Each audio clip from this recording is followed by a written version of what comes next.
کہ اللہ مسبب الاسباب ہے، وہ اسباب کا پابند نہیں ہے، وہ اسباب کا محتاج نہیں ہے، اسباب اس کے محتاج ہیں۔ اگر یہ یقین ہے تو اللہ پر ایمان ہے، یہ نہیں ہے تو تمہارا ایمان اسباب پر ہے، وسائل پر ہے، ذرائع پر ہے، مادیات پر ہے، اللہ پر نہیں۔ اس وقت کہاں راستہ تھا؟ کوئی راستہ تھا؟ سمندر ہے اور ادھر سے لشکر آ گیا ہے۔ کلا ان معی ربی سیہدین۔ اب دیکھیے ایمان کہہ دینا آسان ہے، ہوا معکم اینما کنتم، جہاں کہیں بھی تم ہوتے ہو اللہ تمہارے ساتھ ہوتا ہے، لیکن اس کا یقین قائم ہو جائے تو زمین و آسمان کا فرق واقع ہو جائے۔ یہی بات ہوئی حضور کے ساتھ۔ غار ہے، چھپے ہوئے ہیں محمد الرسول اللہ اور آپ کے وہ یار غار ابو بکر صدیق رضی اللہ تعالی عنہ۔ اقبال نے حضرت ابو بکر کی شان میں چند اشعار کہے صرف، لیکن واقعہ یہ ہے کہ بھاری بھاری نظموں پر اور قصیدوں پر بھاری ہے، طویل ترین نظمیں اور قصیدے ہوں ان پر بھاری ہے۔ ہمت ابو بکر کی ہمت جو ہے، کشت ملت را جو ابر، جیسے بارش سے کھیتی اپجتی ہے، ابو بکر کی ہمت اور عزیمت اس امت کو اسی طرح سینچنے والی ہے۔ ثانیے اسلام و غار و بدر و قبر، وہ دوسرے تھے اسلام میں، دوسرے پہلے کون تھے؟ انا اول المومنین، حضور فرماتے ہیں سب سے پہلا ایمان لانے والا میں، دوسرے ابو بکر۔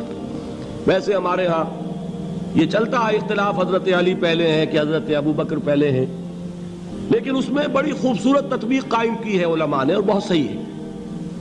چار کے بارے میں فیصلہ ہی مت کرو کہ کون پہلے ہے، ان کی ایک عجیب تقسیم کر دی ہے۔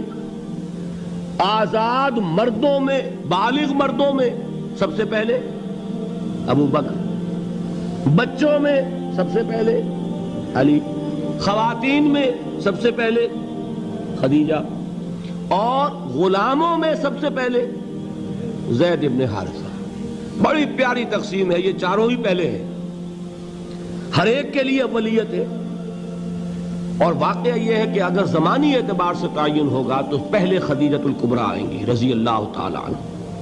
کسی اور سے بات کرنے کی نوبت بعد میں آ سکتی ہے، پہلے تو اہلیہ محترمہ سے بات ہوئی، آتے ہی پہلی وحی ہوئی ہے، ابھی تبلیغ کا حکم نہیں تھا۔ کس کو بتایا واقعہ؟ ابھی اپنی نبوت کی تبلیغ کا تو حکم ہی نہیں آیا۔ واقعہ کس کا ہے؟ وہ خدیجہ کا ہے۔ جب کہا ہے کہ خشیت علی نفسی، مجھے اپنی جان کا اندیشہ ہے، تو کیا جواب دیا خدیجہ نے رضی اللہ تعالی عنہا؟ وہ صدیقۃ الکبریٰ ہے۔ صدیقات جو ہیں خواتین، ان میں چوٹی پر خدیجۃ الکبریٰ ہے رضی اللہ تعالی عنہا، اور صدیق جو مرد ہیں ان میں صدیق اکبر ہے ابو بکر صدیق رضی اللہ تعالی عنہ، لیکن صدیقات میں چوٹی پر۔ جب حضور نے فرمایا خشیت علی نفسی، کیا فرمایا؟ کیا عرض کیا؟ کیسے تسلی دی؟ نہیں نہیں، اللہ آپ کو ضائع نہیں کرے گا، آپ غریبوں کے ہمدرد ہیں، آپ مساکین کے تکالیف رفع کرنے والے ہیں، آپ بیواؤں کی سرپرستی کرتے ہیں، آپ مسافروں کی خدمت کرتے ہیں، اللہ آپ کو ضائع نہیں کرے گا۔ یہ یقین ہے اس خاتون کے اندر۔ خیر وہ ایک علیحدہ بات ہو جائے گی۔ میرے دل پر حضرت خدیجہ رضی اللہ تعالیٰ عنہ کی شخصیت کا بڑا گہرا نقش ہے، جو وہ کوئی اور ہی وقت اور موقع ہوا تو بیان ہوگا۔ بہرحال اقبال نے ایک مصرے میں جو چار اولیتیں جمع کر دی ہیں، ہمتیں او کشت امت را چو ابر، ثانی اسلام و غار و بدر و قبر۔ اسلام میں حضور کے بعد پہلے کون؟ ابو بکر۔ غار میں حضور کے ساتھ کون؟ ابو بکر۔ بدر کی رات اللہ کا رسول سربسجود، وہ جھاڑ، وہ گھاس پھوس کی جو جھوپڑی بنائی گئی تھی، اور وہاں تلوار ننگی لے کر پہرا دینے والا کون؟ ابو بکر۔ اور اس حجرہ عائشہ میں محمد کے بعد سب سے پہلے دفن ہونے والا کون؟ ابو بکر رضی اللہ تعالی عنہ صلی اللہ علیہ وسلم۔ وہ جو معاملہ میں سنا رہا تھا غار ثور کا، حضرت ابو بکر بھی حضور کے خیال سے لرز گئے ہیں. آپ کو یاد ہوگا کہ جا کر پہلے تمام جتنے سوراخ تھے انہیں بند کیا ہے. ایک سوراخ رہ گیا تھا جس کو بند کرنے کے لیے کوئی کپڑا نہیں تھا. وہاں اپنی ایڑی رکھی ہے. تب کہا ہے حضور سے تشریف لائیے, اور اپنے زانو پر حضور کو لٹایا ہے. اور وہاں کسی موذی جانور نے کاٹا ہے. حضور کی آنکھ لگ گئی تھی. اس وقت اس بل کے اندر جو بھی بچھو ہے کیا ہے واللہ عالم, اس نے کاٹا ہے. اس کی تکلیف کی وجہ سے ابو بکر کی آنکھوں سے آنسو ٹپک گئے. حضور کے چہرے مبارک پر پڑے ہیں تو حضور جاگے ہیں معاملہ کیا ہے. ایڑی نہیں ہٹائی وہاں سے, مبادا وہ جانور وہاں سے نکل کر محمد الرسول اللہ کو کوئی گزن پہنچا دے. ابو بکر کی ایڑی ہے, جس طرح چاہے کھا لے, ختم کر دے, جان نکل جائے تب کوئی آنچ آئے محمد پر تو آئے, لیکن جیتے جی نہیں. وہ ہے ابو بکر. حضور کے خیال سے اس وقت حضور نے پھر اپنا لعاب دہن لگایا ہے, اور اس سے پھر آپ کی تکلیف ختم ہوئی. جیسے خیبر میں حضرت علی کی آنکھ دکھ رہی تھی, اس کو جو شفا حاصل ہوئی ہے وہ بھی حضور کے لعاب دہن سے ہوئی. تو بہرحال اس وقت انہوں نے کہا ہے کہ اے نبی یا رسول اللہ, اگر اس وقت ان میں سے کسی نے غیر ارادی طور پر بھی اپنے قدموں کی طرف جھانک لیا تو پکڑے جائیں گے. کیا جواب تھا اللہ کے رسول کا؟ لا تحزن ان اللہ معنا. اللہ ہمارے ساتھ ہے, کیوں گھبراتے ہو ابو بکر؟ یہ ہے ایمان باللہ. میرا مالک اللہ, میرا رازق اللہ, میرا محافظ اللہ, میرا مددگار اللہ, میرا پشت پناہ اللہ, میرا دوست اللہ. یہ دوستی ہے اللہ کی جو لب لباب ہے, حاصل ہے ایمان کا. اسی کا نام ولایت ہے. اولیاء اللہ کے سروں پر سینگ نہیں ہوتے. جس کے دل میں ایمان راسخ ہو چکا ہو وہی اللہ کا ولی ہے. جسے اللہ پر یقین ہو چکا ہے وہی اللہ کا ولی ہے. جسے یقین ہے اللہ میرے ساتھ ہے, میرا مددگار, میرا پشت پناہ, میرا ساتھی, میرا دوست, میرا محبوب, میرا محب. اللہ اہل ایمان سے محبت کرتا ہے. واللہ یحب الصادقین. ان اللہ یحب الذین یقاتلون فی سبیلہ صفا کانہم بنیان مرصوص. اللہ محبت کرنے والا, اہل ایمان محبوب, اور اہل ایمان محبت کرنے والے اللہ محبوب. والذین آمنوا اشد حبا للہ. آپ تصور کیجئے جسے یہ رشتہ ایمان یا رشتہ ولایت حاصل ہو جائے, الا ان اولیاء اللہ لا خوف علیہم ولا هم یحزنون. آگاہ ہو جاؤ, اللہ کے دوستوں کے لیے نہ کوئی خوف ہے نہ کوئی حزن ہے. اور میں بیان کر چکا تھا, خوف اور حزن کے خاتمے ہی کا نام امن ہے. زوال خوف, زوال حزن.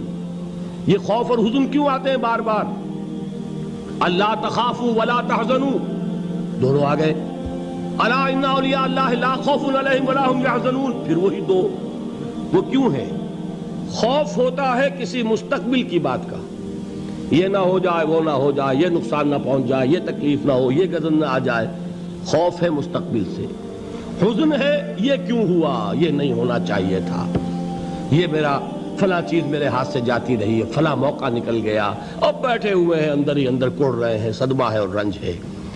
اور جو اللہ پر ایمان رکھتا ہے وہ جانتا ہے ما اصاب من مصیبت فی الارض ولا فی انفسکم الا فی کتاب من قبل ان نبرأها ان ذلک علی اللہ یسیر لکی لا تعصوا علی ما فاتکم ولا تفرحوا بما آتاکم واللہ لا يحب کل مختال فخور. اس زمین میں یا تمہاری جانوں میں کوئی تکلیف, کوئی مصیبت نہیں آ سکتی سوائے اس کے کہ جو اللہ نے لکھ دی ہو, اس سے پہلے کہ وہ ظاہر ہو. جس کو یہ حقیقت معلوم ہو گئی اس کو یہ طرز عمل اختیار کرنا چاہیے. جو چیز چھن جائے, جاتی رہے, چھوٹ جائے, اس پر افسوس نہ کرو. کس نے چھینی؟ دوست نے. دوست کے فیصلے پر شکایت. دوستی کو بٹا لگا رہے ہو, سرے تسلیم خم ہے جو مزاج یار میں آئے. اگر دوستی ہے تو پھر تو تمہیں گردن جھکانی چاہیے کہ ہر ساقی ماریخت عین الطافست, جو بھی میرا ساقی میرے پیالے میں ڈال دے اس کا کرم ہے. جو اس کی طرف سے آئے اس پر کوئی رنج نہیں, کوئی صدمہ نہیں, کوئی غم نہیں, کوئی شکایت نہیں, کوئی شکوہ نہیں.